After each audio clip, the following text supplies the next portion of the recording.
សម្រាប់បងតរិជនដែលគាត់ត្រូវការជាមួយនឹងប្រភេទម៉ាស៊ីនកូនកាត់ថ្មីកែបងតម្លៃត្រឹមតែ2លានស្ដើងតែប៉ុណ្ណោះមានការធានាជូនបងរយៈពេល1ឆ្នាំពេញតែម្ដងបងតាគ្នា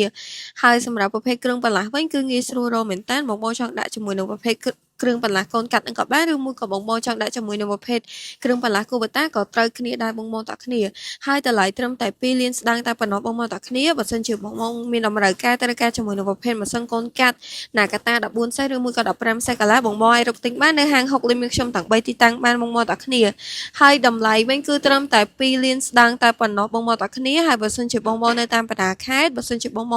ត្រូវការជាមួយនឹងប្រភេទអវ៉ាន់ថ្មីឬក៏អវ៉ាន់មកទឹកពីខាងហាង6លីមខ្ញុំផ្ទាល់ក៏បានដែរបងតាគ្នាខាងយើងអាចផ្ញើជូនបងបាន25ខេត្តក្រុងតែម្ដងបងតាគ្នាអញ្ចឹងបើសិនជាបងត្រូវការជាប្រភេទអវ៉ាន់ថ្មីឬក៏អវ៉ាន់មកទឹកអីកុំភ្លេចតាក់ទងមកកាន់ហាង6លីមខ្ញុំបានបងអរគុណជម្រាបលា